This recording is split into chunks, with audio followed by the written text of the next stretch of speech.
"You can't be serious. Open that gate right now or I'll have you arrested."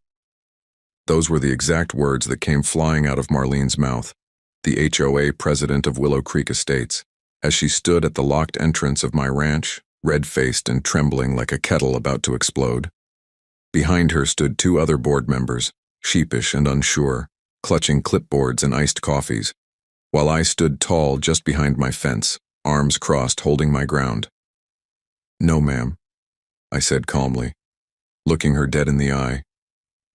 "This is private property. You're not welcome here." That was when Marlene lost it, like, really lost it. She stomped the dry gravel with her heels, then spun around and whipped out her phone like a sword. "That's it, I'm calling the police. You'll be removed in handcuffs, you arrogant squatter." Squatter? I nearly laughed. I had lived on this 20-acre plot for nearly 7 years. I had title deeds, tax receipts, even photos of me building my own barn by hand. But none of that mattered to Marlene. In her mind, everything within a 10-mile radius belonged to her precious HOA, even if my ranch was legally outside the HOA boundary. She started yelling into the phone, reporting a hostile man illegally occupying land, and demanding an officer come immediately for trespassing and noncompliance. The other two board members started backing away awkwardly. That's when I saw the flashing lights coming down the hill. I froze. Was she actually serious? Were the cops about to drag me off my own land? Before we get to what happened next, let me take you back a little. My name is Jack Harrison. I'm 42 years old, a retired firefighter, and I live on a peaceful ranch in northern Arizona. It's not massive, but it's mine. A solid 20 acres of open field, horses, chickens, and a whole lot of peace, until Marlene moved into the HOA down the road and decided she was the queen of everything in sight. Marlene Boyd is in her late 50s, drives a pearl-white SUV the size of a boat, and wears sunglasses so big you'd think she was hiding from the FBI. She was elected HOA president last fall, and ever since then, she's been acting like a sheriff in an old western. Rules, regulations, inspections, even for homes not in the HOA. And somehow, she had convinced herself that my ranch fell under her rule book. The drama started 3 months ago when a new developer paved a fancy road connecting the HOA neighborhood to the main highway, and it passed right behind my ranch. Ever since then, HOA members started jogging near my fence, cutting through the back and even letting their dogs poop near my porch. One day, a kid even drove a dirt bike straight through my garden. I put up private property, no trespassing signs. I installed cameras. I even built a new steel gate with a code lock, but Marlene, she wasn't having it. She left a letter in my mailbox saying I was in violation of community beautification codes. Beautification? This is a working ranch, not a golf course. At first, I ignored her. Then I sent her a polite letter with a scanned copy of my property boundaries, clearly marked as outside the HOA. She wrote back saying the map must be outdated and that she would be initiating an inspection next week. That inspection was the stunt you saw at the beginning of this story. That morning, I was feeding the goats when I heard tires crunching gravel. I looked up and there was Marlene, 2 board members in tow, walking straight toward my gate like they owned the place. No heads up, no appointment, just barging in like a reality show film crew. I walked down to meet them, wiped my hands on my jeans, and stood square in front of the gate. I knew exactly what she was about to pull. She smiled at first, fake, thin, full of vinegar. "Good morning, Mr. Harrison. As per HOA Regulation 14B, we are here to conduct an external inspection of the property." "I'm not in the HOA," I replied flatly. Marlene's face twitched. "That's a gray area. The recent expansion brings new parcels under the jurisdiction." "Nope," I cut in. "Here's a fresh copy of the property deed." I held it up to the gate. Marlene didn't even look. "Open the gate, Jack." "No, ma'am." And that's when it all unraveled. Her voice went high, her threats rolled out, and finally, she called the cops. Which brings us back to that moment, the sirens now growing louder, the gravel road shimmering with heat, the gate between us vibrating slightly from Marlene's anger. The police SUV came to a stop and out stepped 2 officers. One was Officer Diaz, a young guy I'd met before when he stopped by to buy eggs. He gave me a curious look. The other was a middle-aged woman with her hand resting near her duty belt, eyes locked on me. Marlene stormed over to them. "Officers, thank God. That man is trespassing and refusing lawful inspection. I'm the HOA president, and I have authority here." The female officer turned to me. "Sir, what's your name?" "Jack Harrison. I live here." "Do you have ID, proof of ownership?" I handed it over without blinking. "Absolutely."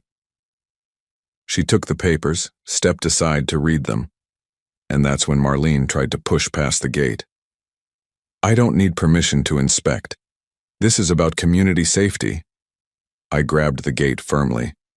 "You step 1 foot onto my land, and I will press charges for trespassing." The officers both turned to look, and right at that moment, boom! A loud crash echoed from behind Marlene. One of her board members had accidentally backed their car into my mailbox while trying to leave.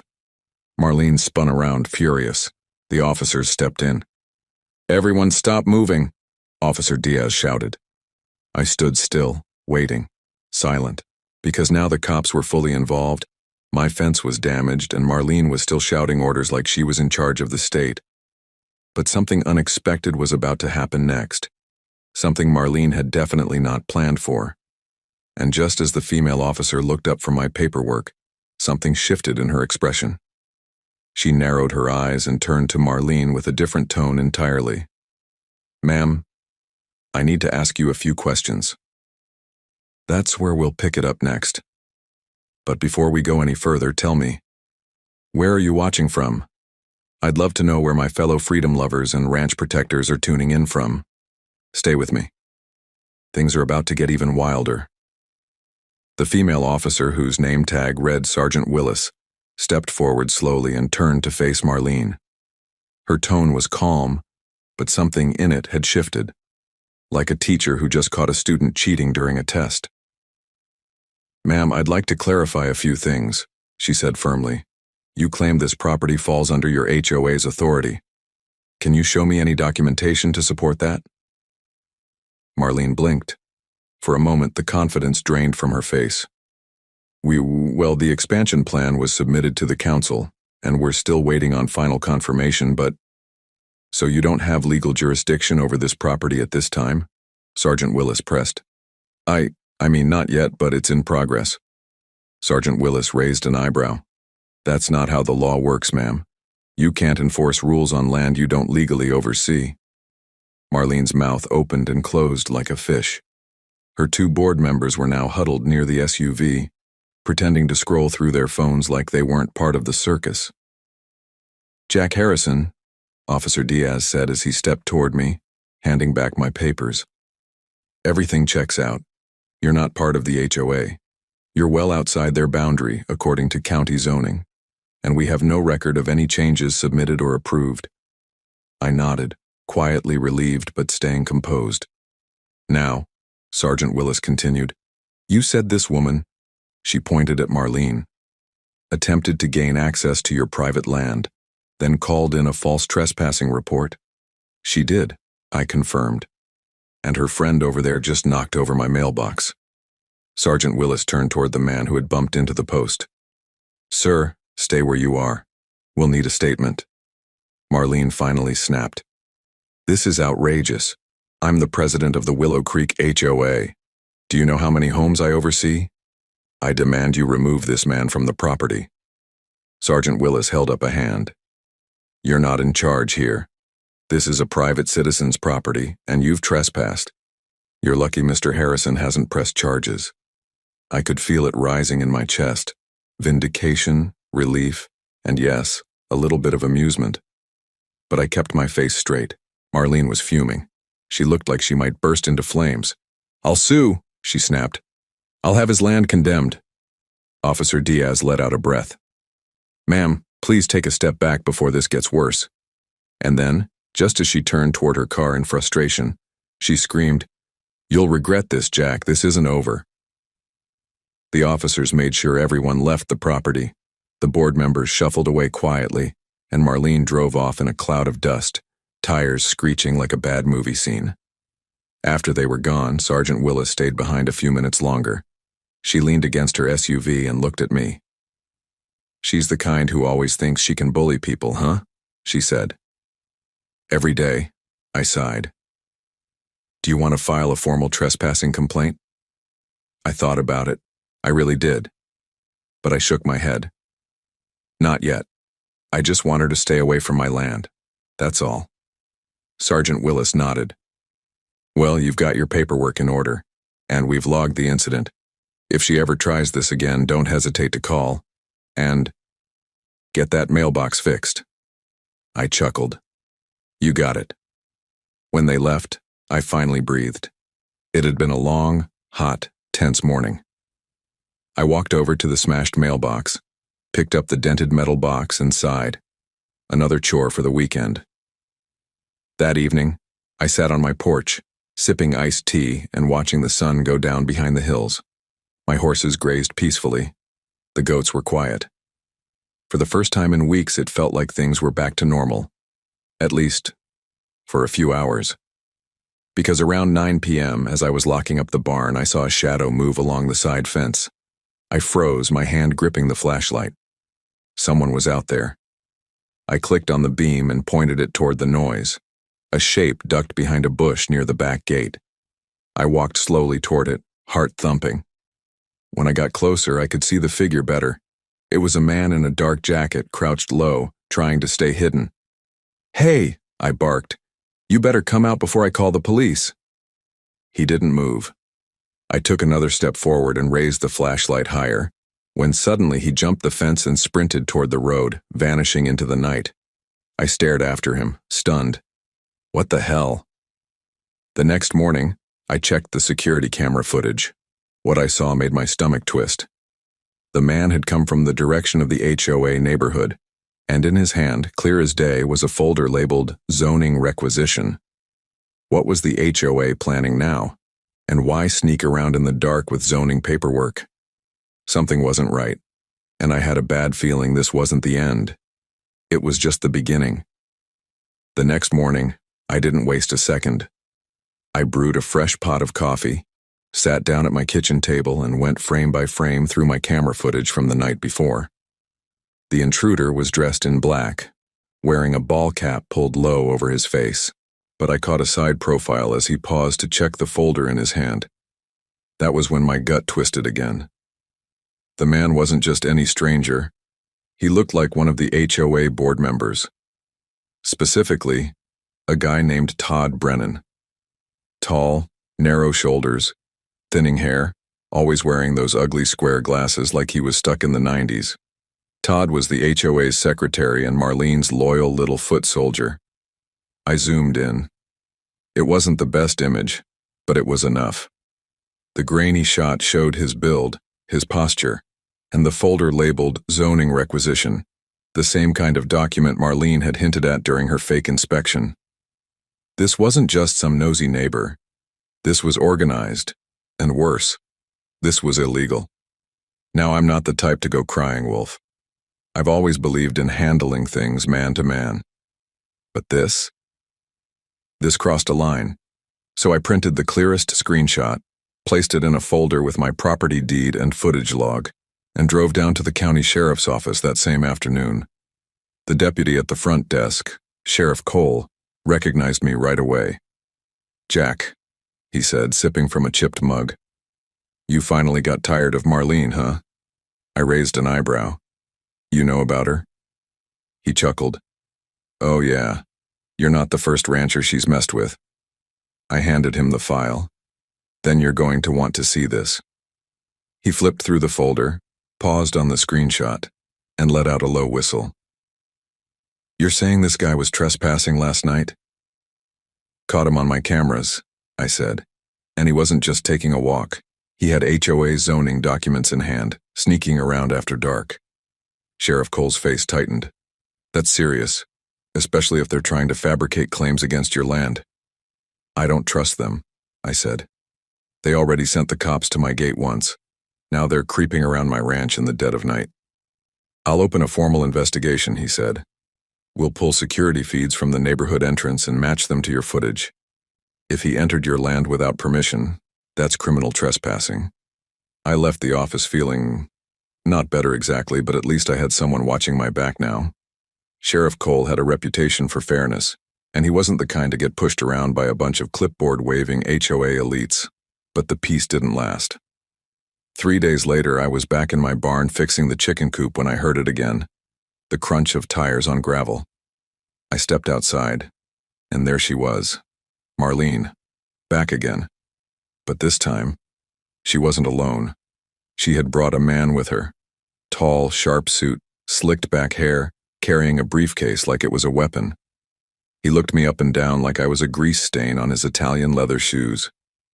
"Mr. Harrison," he said smoothly, "my name is Wesley Grant. I represent the Willow Creek Homeowners Association." I crossed my arms. Not interested. He held up a document. "We're here to deliver a cease and desist." I laughed, out loud. "For what?"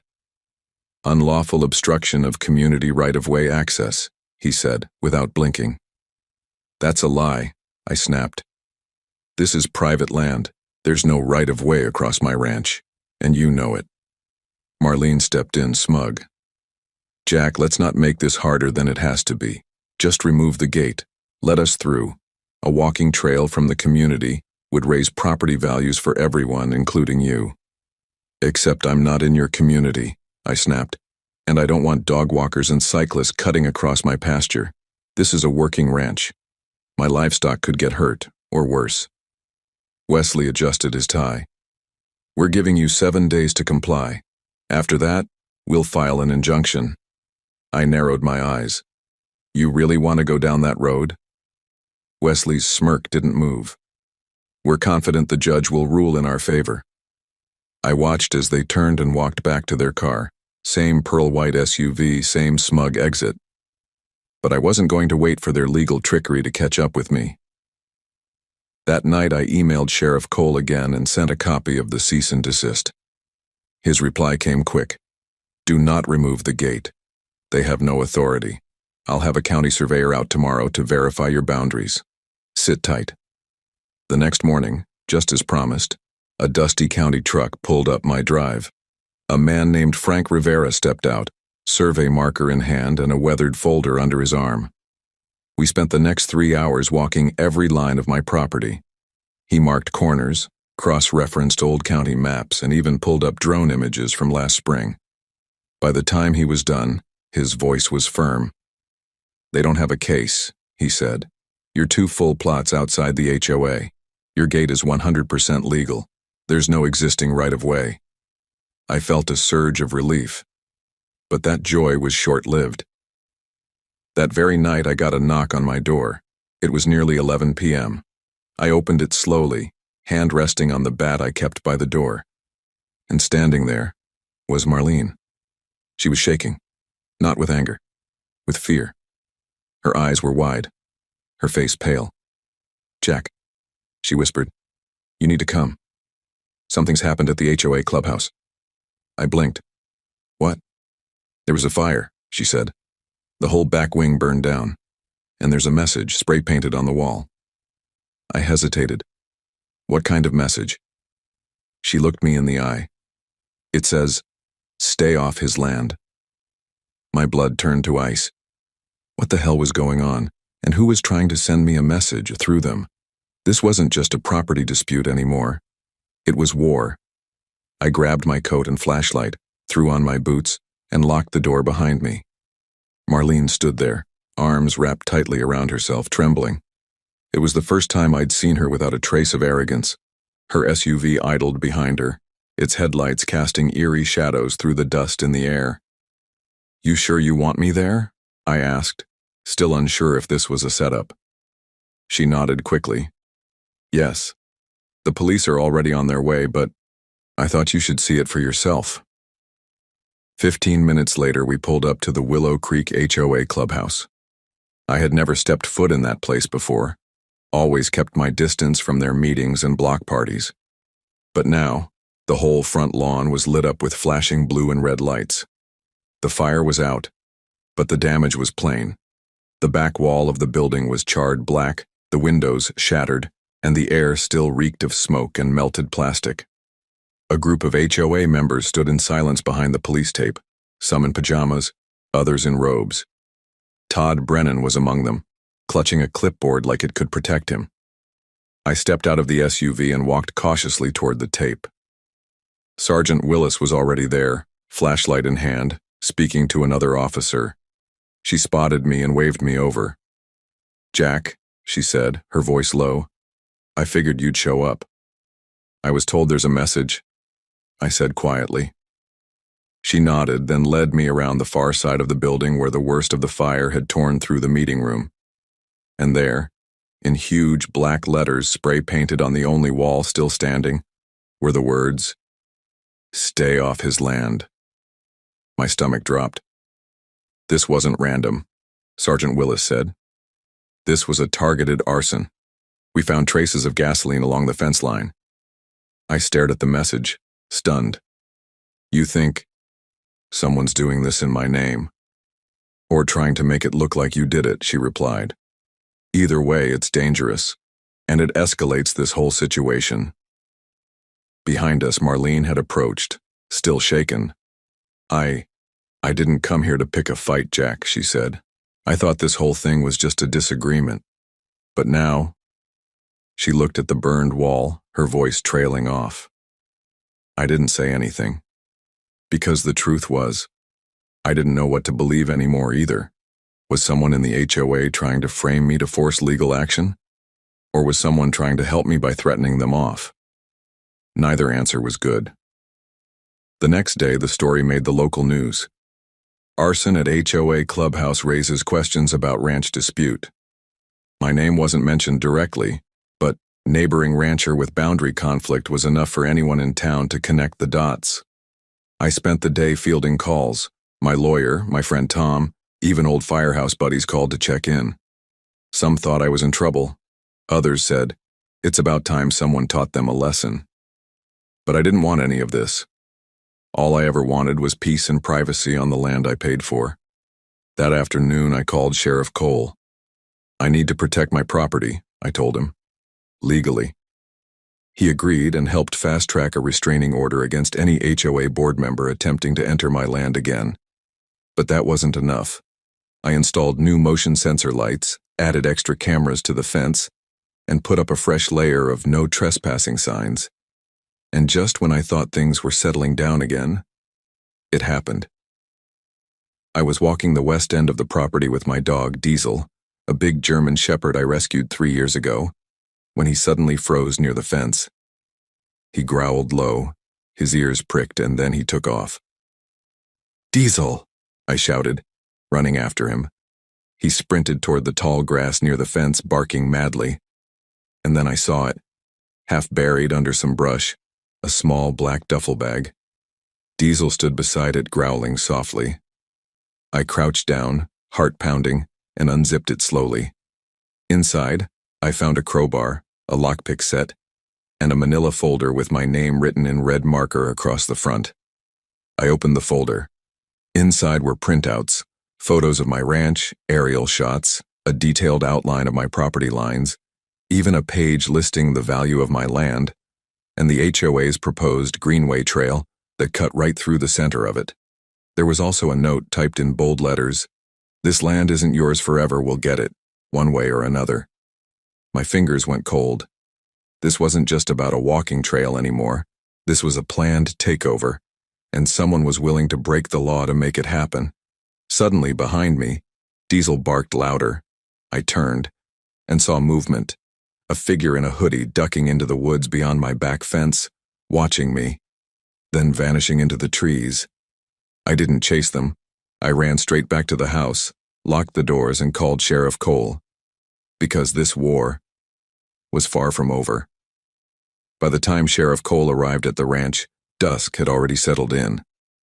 The pinks and oranges of the Arizona sky faded behind the hills, and shadows crept long across the land. I met him halfway down the driveway with the duffel bag in my hand, and Diesel right by my side, still on high alert. "Where exactly did you find this?" Cole asked, popping on a pair of gloves as he took the bag from me. West fence line, just under the brush. Diesel sniffed it out. He opened it carefully and shook his head as he pulled out the folder. This is deliberate, he muttered. It's not just intimidation, it's surveillance and planning. Someone's watching your movements, tracking property lines, even calculating your land value. Did you catch the guy? I asked. Diesel saw someone out there. Black hoodie. Slipped into the woods. Cole looked up sharply. You didn't go after them, did you? I shook my head. Not dumb enough to chase someone who may be armed. Good, he said, nodding. We'll get a unit to do a sweep. I'll also get you emergency contact access with dispatch just in case anything happens again. And Jack, don't leave this place unguarded.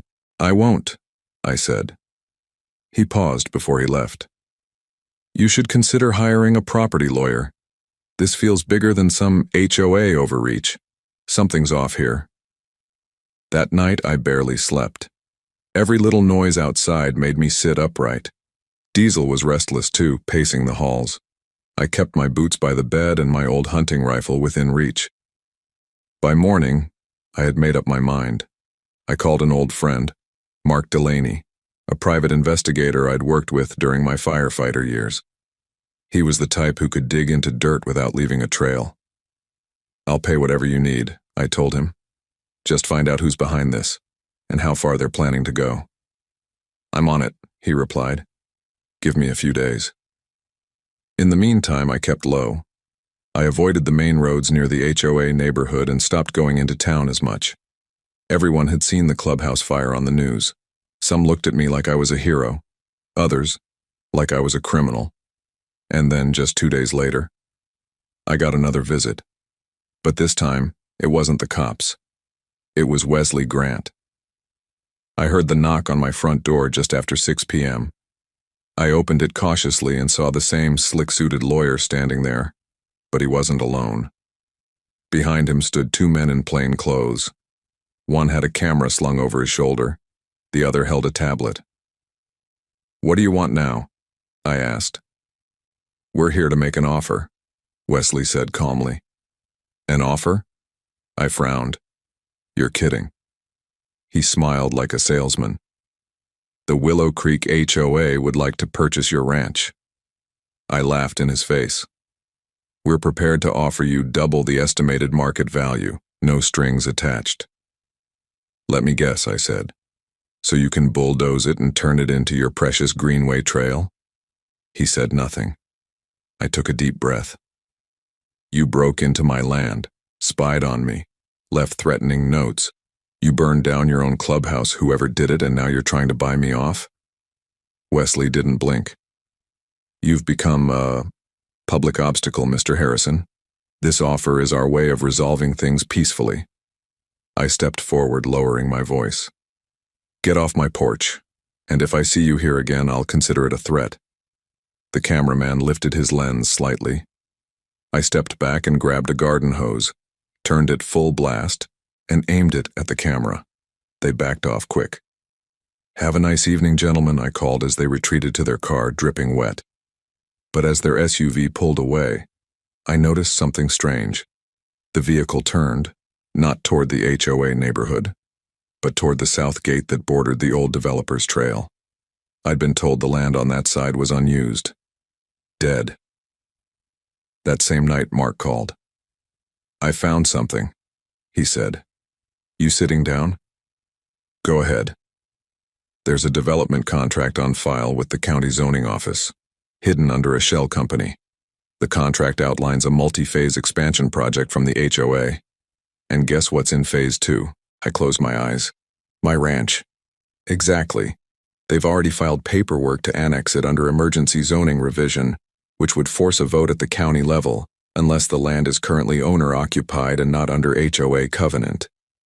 In other words, I muttered, as long as I stay on the ranch and they can't move forward. Bingo, Mark said. That's why they're desperate. That's why the pressure's increasing. I stood up from my desk and looked out at the fields, the fences, the barn. This wasn't just about me anymore. It was about every private landowner these HOA vultures had tried to steamroll.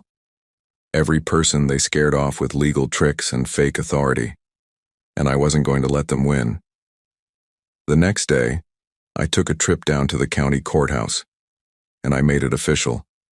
I filed a lawsuit against the Willow Creek HOA for harassment, trespassing, defamation, and attempted unlawful seizure of private property. When the papers were served at their next board meeting, Marlene's face reportedly turned the same color as her SUV. But that wasn't even the biggest twist. Later that same night, I got a call. It was Mark again. "Jack," he said breathlessly, "you better brace yourself. I just pulled financials on the HOA's lawyer, Wesley Grant. He's not a licensed attorney anymore. He was disbarred 2 years ago for fraudulent zoning schemes in Nevada." I froze. "You're telling me they hired a fake lawyer?" "Worse," Mark said. "They knew. And it means everything they've tried so far is built on a lie." Suddenly, every strange thing made sense. The false documents, the staged inspections, the cease and desist.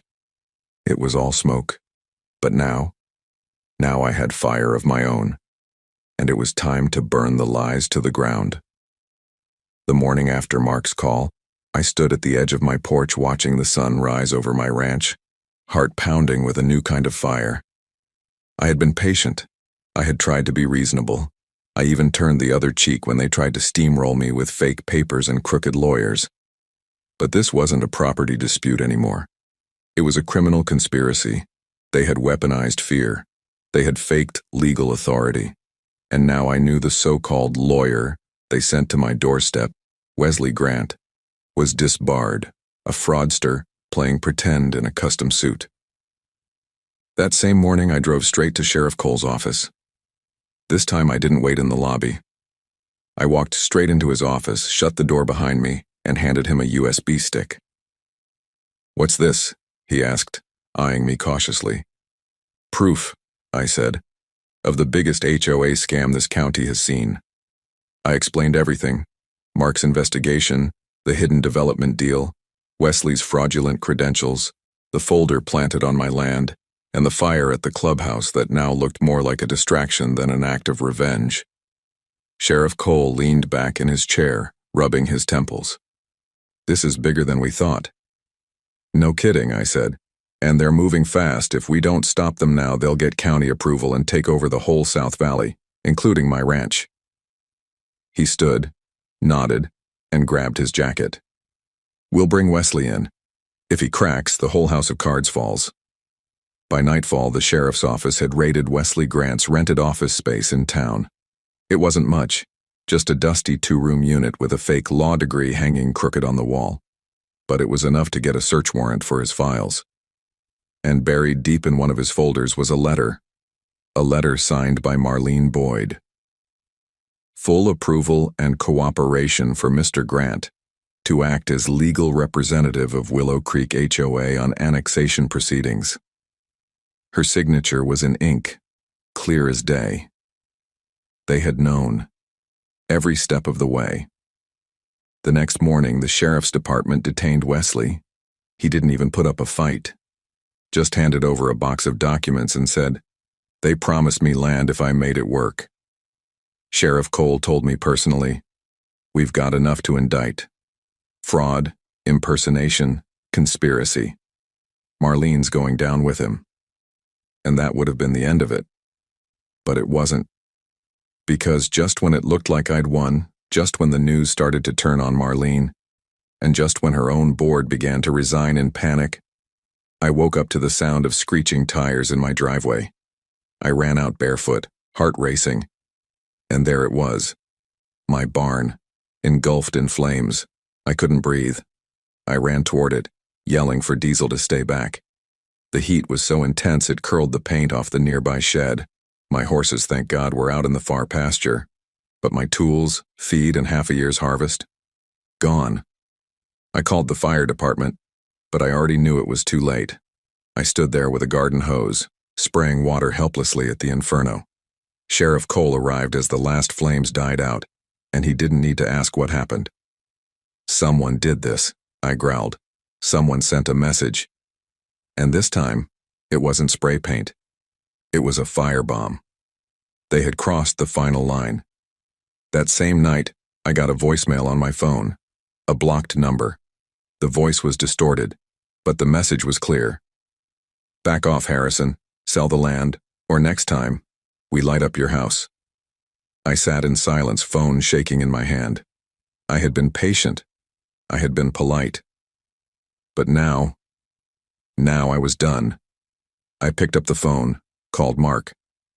Get me everything you have on the HOA board. Background checks, finances, family. I want to know who's dirty, who's scared, and who we can flip. Mark didn't hesitate. It's about time. Over the next 2 days, the sheriff's office upped surveillance on my ranch. I put up more cameras, bought 2 big floodlights, and parked my truck sideways in front of the house at night like a barricade. I slept in shifts, diesel at my feet, rifle by the door. Meanwhile, Mark came through. 3 board members had criminal records for fraud, 1 had filed bankruptcy twice, and another, Todd Brennan, had been quietly moving HOA funds into a personal account disguised as a community improvement fund. We sent everything to the sheriff. One by one, they started to crack. First, Todd flipped, then the treasurer, who had written off thousands in miscellaneous landscaping. Within 48 hours, we had signed statements confirming what I'd suspected all along. Marlene had been funneling HOA dues into the annexation scheme, bribing surveyors and falsifying zoning maps. It was a scam from top to bottom, but none of it mattered, unless the public saw it.